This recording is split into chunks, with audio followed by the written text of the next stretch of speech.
Hi, I'm George Duke. Now, don't forget to check me out on smoothjazzmag.com.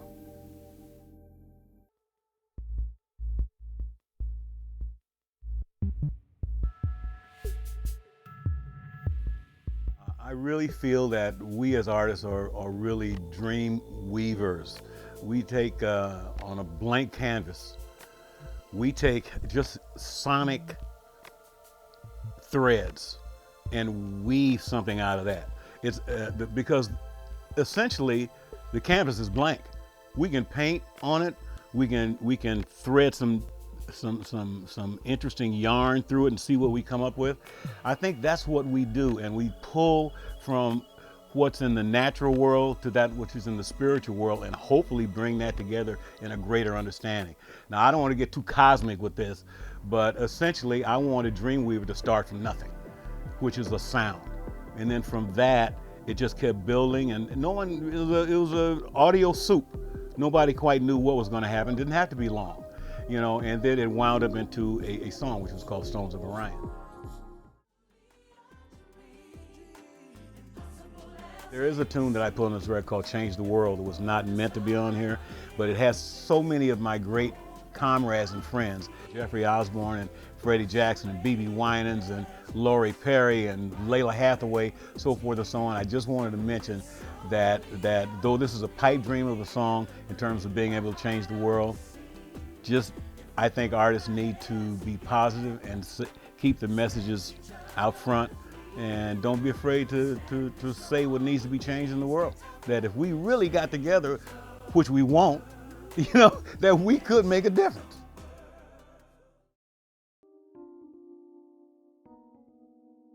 How it feels to be me?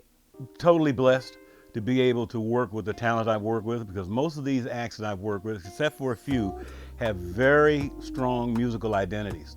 And that's what I like to work with. I don't generally like to work with someone where I have to insert my identity into what they do.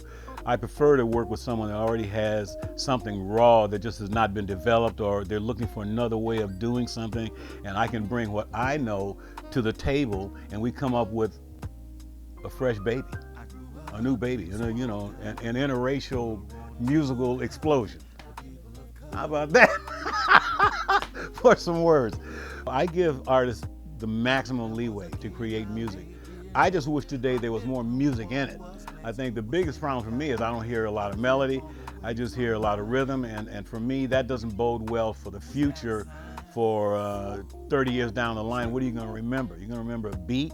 You're going to remember, I mean, it's like, that's kind of rough for me. It's a wonderful thing. I'm happy that they chose me to do this, and especially with my good, dear friend, talented guy, Jeffrey Osborne. And they don't give us enough time to do what we might normally do, but it is what it is. I produced 3 or 4 records for him, award-winning platinum gold records back in the day, and I just finished a new album for him called A Time for Love, which you need to check out because it's a standards record. It's very different for Jeffrey. First time that he's attacked these kind of songs, he did it with let me just say applaud. I mean, he treated every song with respect. He only sang the songs he really loved. So Jeffrey and I have a long history. No, I love Jeffrey. He's one of my favorite artists to work with in the studio. And he'll be doing his hits. Yeah, he can woo-woo for 35 minutes. I said, you better cut it down to 5. Now, for me today, I want you to know that, girl, I've been missing you. I don't know if it's a void that can be filled. Maybe it's too soon. It took me a long time to go in the studio to even begin this record as a result of that, because she passed on July 18th. This record is being released on July 16th. That's kind of ironic in itself.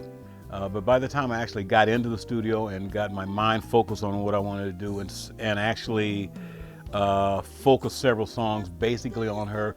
I mean, for example, and I'll make this short, there was one song called Missing You, which I specifically wrote specifically to her, that I could not come in here and sing. It was too emotional. I changed the lyric to be more generic to any woman, but I know what it is. Three of my favorite people passed: Jeff Lee Johnson, guitar, Tina Marie, and my wife. And so I decided I'm dedicating this album to my wife and Jeff Lee Johnson and Tina Marie. And not because I worked a lot with Tina, but the last year that we worked together was very intense. You know, and she wanted to do a jazz album. She wanted to do it outside of a record label because she didn't want to be influenced by what any A&R guy or anybody else had to say. She wanted to make the music she wanted to make. It was from the heart. For whatever reason, we did this track that she wrote called Ball and Chain, and she came in and sang it, and 2 takes later, she was done. I said, you can come out, because it was just supposed to be a demo vocal, but she doesn't do demo vocals. She goes for it.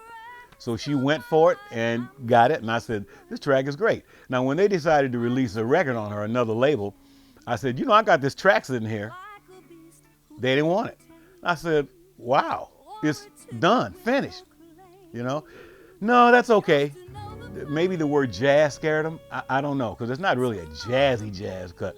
But so anyway, so I called her daughter, Alia Rose, and I said, I got this track. And Alia said, she says, oh, that track Ball and Chain? I said, yeah. I said, I want to put it out on my album as a tribute to Tina. So she says, go right ahead.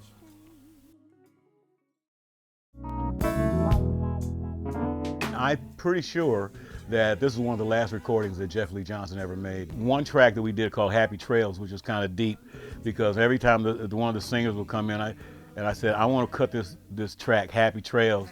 They said, Happy Trails. So yeah, Happy Trails, you mean Dale Evans, Roy Rogers? I said, Happy Trails. They said, you out of your mind. I said, no, I'm not. I got an idea.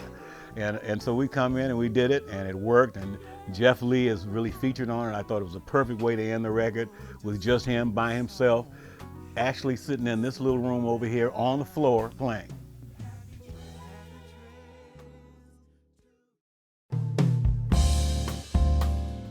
There are a few things I want to get to before I check out, hopefully. One is I would really, really like to do a big band record.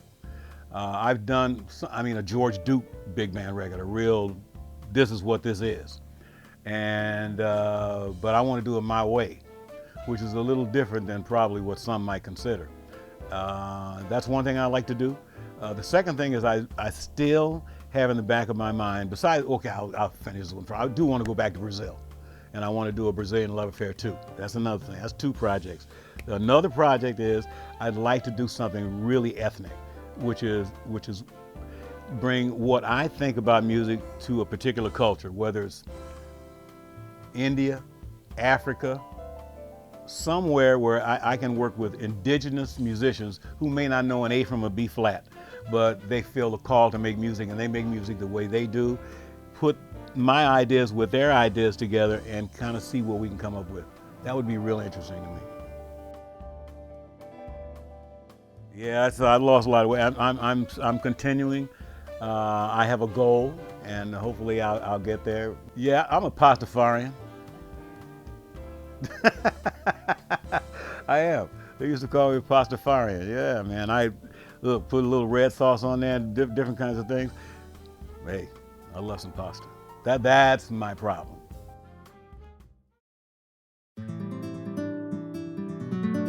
My mom, pretty much, she didn't say, I want you to play the piano. She basically exposed me to what was out there. She says, I'm going to take you to art shows. I'm going to take you to drama.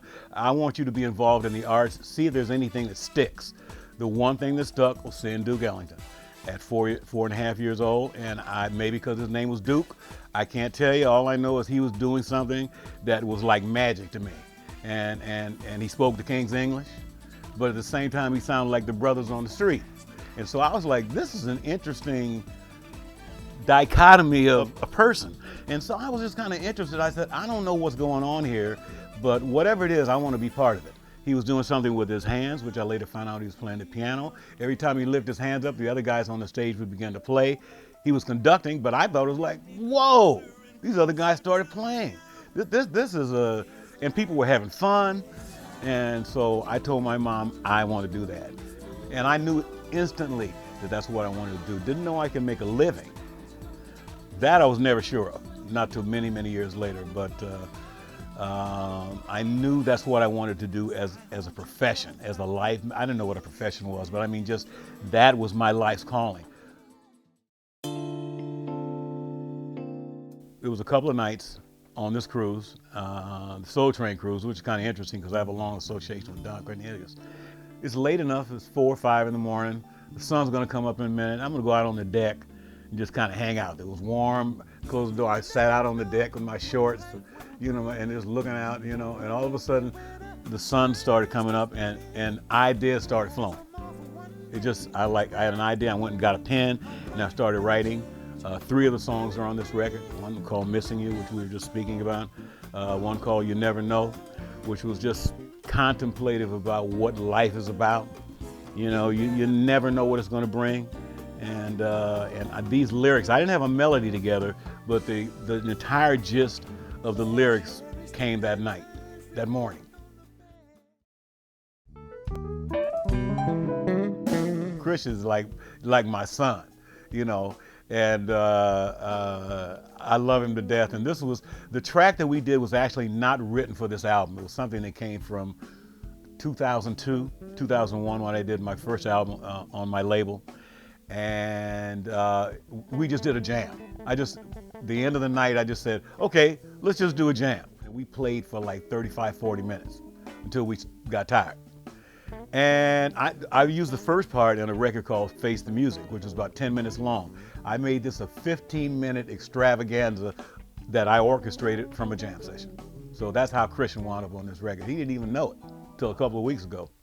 I pledge allegiance to Smooth Jazz Mag of the United States of America and to the music for which it represents, one nation, under jazz, indivisible, with justice and liberty for all people that love good music. That works.